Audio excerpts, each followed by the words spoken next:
Hi, welcome back to West Coast Geeks. I'm your host, Joaquin. How we doing, people? So today's video is I thought I'd do a quick first impression of the new starter set, Hero. Oops, wrong one. No, I had it right. Starter set, Heroes of the Borderland. So for those of you who are familiar with the Keep on the Borderland and the other module, Return to the Keep on the Borderland, and then I forget what they did in 4th edition, but there was a series of modules of sorry, I got lost in thought. There was a series of modules on Keep of the Borderland.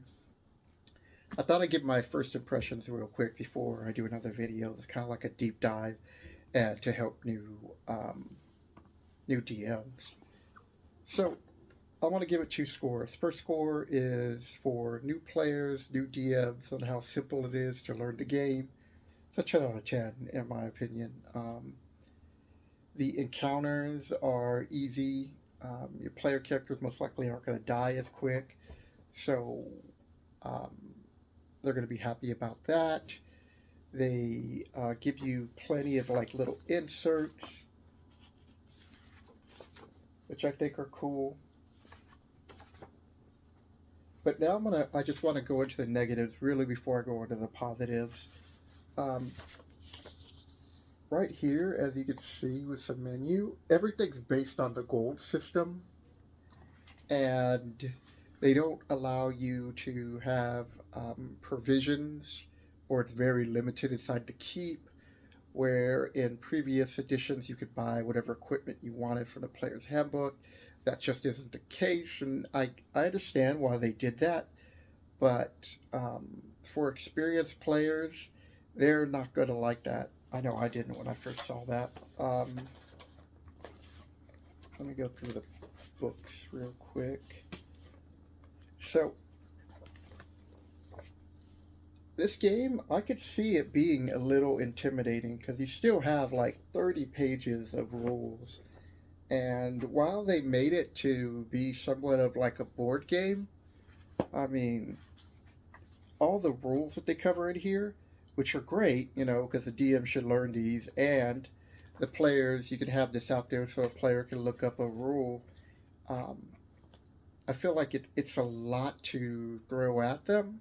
Even though this game has been played for a long time and nobody's really had these problems with these rules, or at least the majority of them, but back when like first and second edition, you only had a few actions, right? And so your combat was much quicker, and your hit points and the monster hit points were lower. So um, combats ended quickly, and so your player characters were able to like making decisions that they knew that could harm them or kill their characters. Whereas today, they don't die instantly. They can um, make death saves, and I'm not saying anything's wrong with that. I mean, it's a different style of the game, which I actually enjoy. I just feel that because of all that, um, the encounters that they made, and we're going to start with the Keep on the Borderland. Um, they put a lot of like quests in there. That's like um, rescue a goat and or herd goats in this castle, and you get a gold piece of goat. And there's a couple of other quests where you could really kind of do without. Um, the drinking contest, there's another one in there where I think those are fine. Those are cool little interactions. Um, but the blacksmith not being able to make weapons or sell you weapons because his weapons were being used by bandits. Okay, that's fine, but the bandits are just going to find a weapon from another place, so he only makes it for the keep. Um, and the limited amount of equipment that you're able to get. I understand the reason why they did that too, because we're going to get into the card system, but that's also a plus. So I'm kind of mixed on the encounters inside the keep and the interaction. Next up, the wilderness. Um, there are a lot of encounters, but the creatures are so small in numbers. So, on average, you should have anywhere between 3 or 4 players, and there's only going to be a few monsters. If you're lucky, one monster per character. And at first level, I can kind of understand that, but you're not teaching them how to pick and choose their battles. So when they get into other adventures, which will be a little bit more deadlier, they're going to think of D&D as more like a video game, and that's like been one of the criticisms of it. And I think it's sort of like evolved into that, where the danger of your characters dying is hard. And not in my games. You ask any of my players, I'm almost killing them at least once a session, because, excuse me, for my I don't know, I've been playing since DMing since the age of 10, and I started playing around 8, closer to 9. Um, I have a background where I was able to just learn the encounters and learn what to throw at the parties, but new DMs aren't going to be able to do that. So I feel like these new players might think of the game as too easy and maybe might move on. There's a possibility of that. But it's a great game, you know? And these are just like nitpicks. Um, and it's more for experienced players who might find this version of the Keep on the Borderland just kind of boring until they actually get into the cave.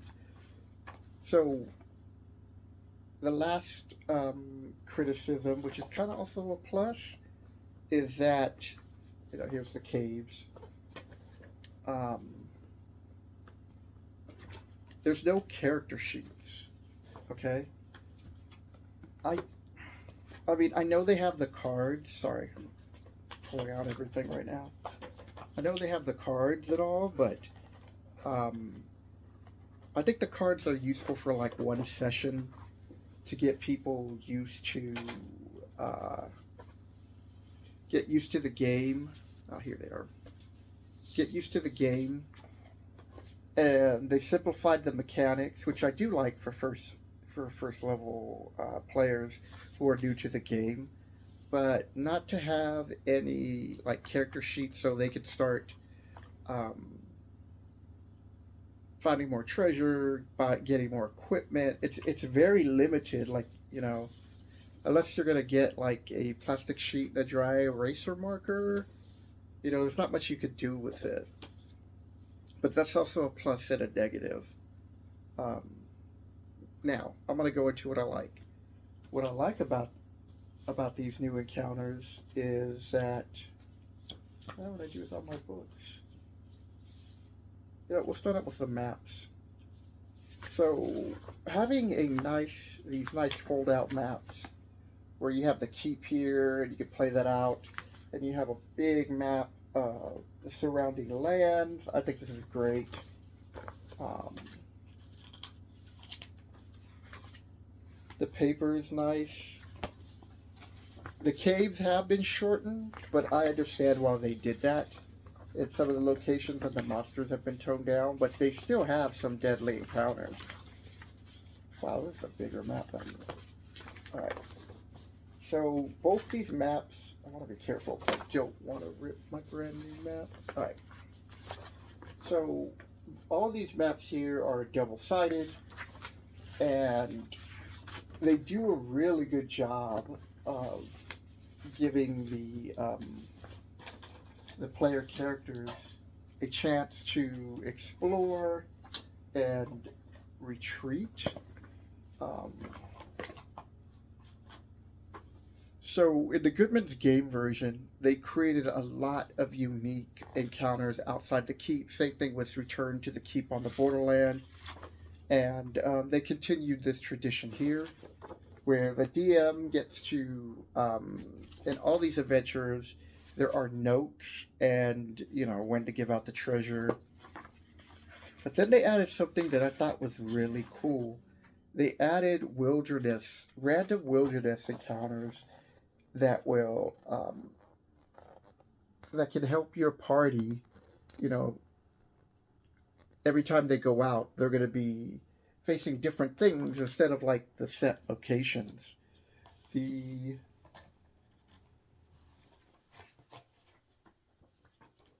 Oh, I just have it. Okay. So the Caves of Chaos have really good notes and DM tips, which they have right here on the side. And in some of these encounters, just like in the original, they give you chances to role play and to figure out if you're going to fight or come back when you have some more leveled up, or maybe you hired some henchmen.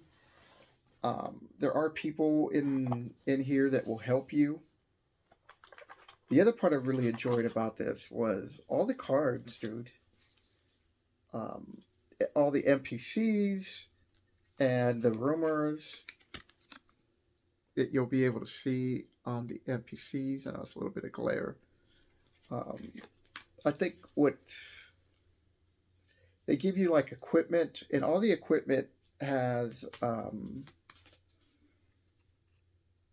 a description and what they do on the back, which I think is great. Which I feel like that's the other reason why they toned down all the equipment, because they didn't want to make all these cards, which I think would have been cool if they did.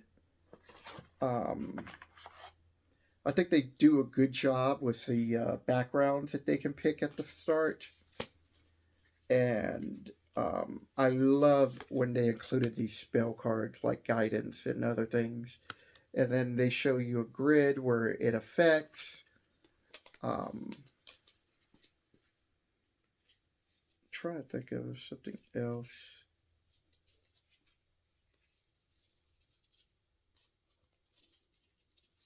Even this is what shocked me. This is it.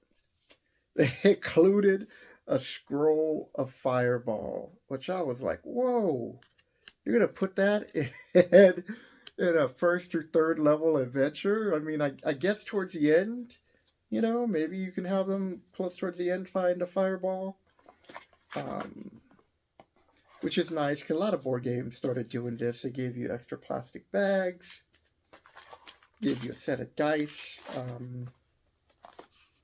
This what I thought was cool. For every encounter, you have your combat tracker, so you can roll initiative, and you have these cards which have cool artwork, and they have the stats, so the DM, will pull out which cards he needs for whatever part of the cave, and they're good to go. So,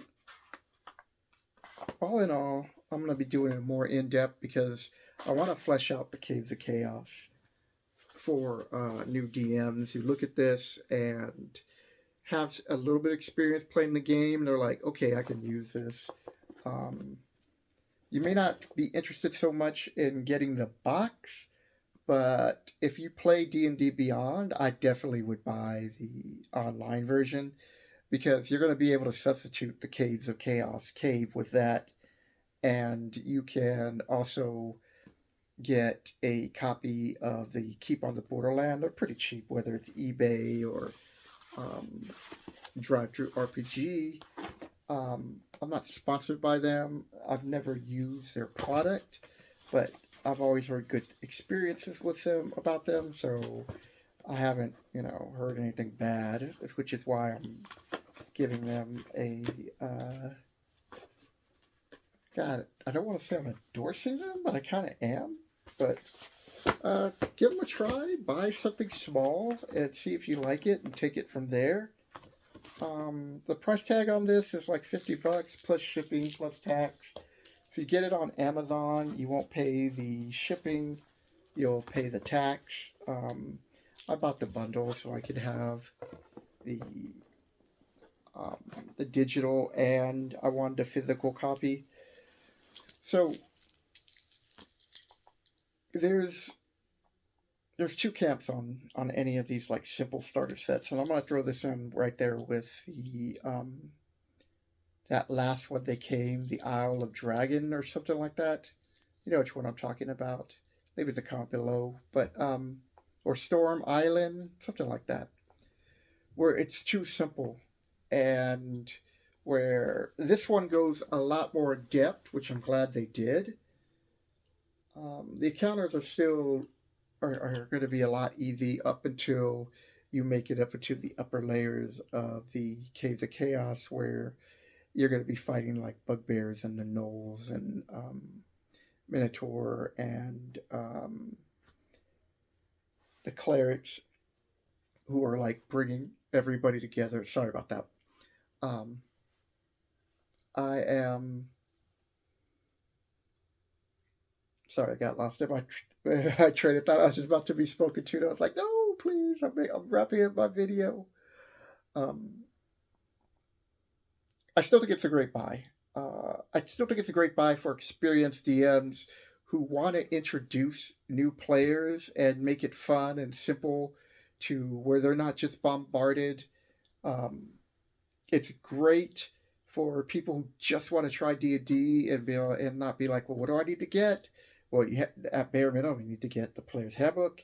You need to get a pair of dice.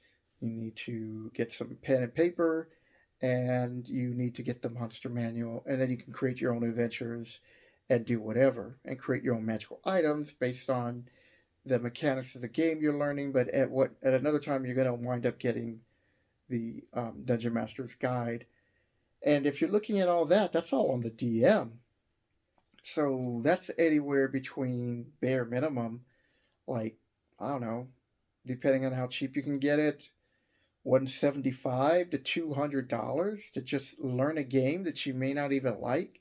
And I know the advice is, well, you should play a game before you try it. But if you might live in areas where they don't have a gaming store, and you and your group of friends just want to play the game, um, I would chip in or get it for a person on their birthday if you know they like playing RPG games, and give the game a shot, because overall it's a great product. And this went longer than I thought, but there's so much stuff in there. So with that, people, I'll catch you next video. Take care.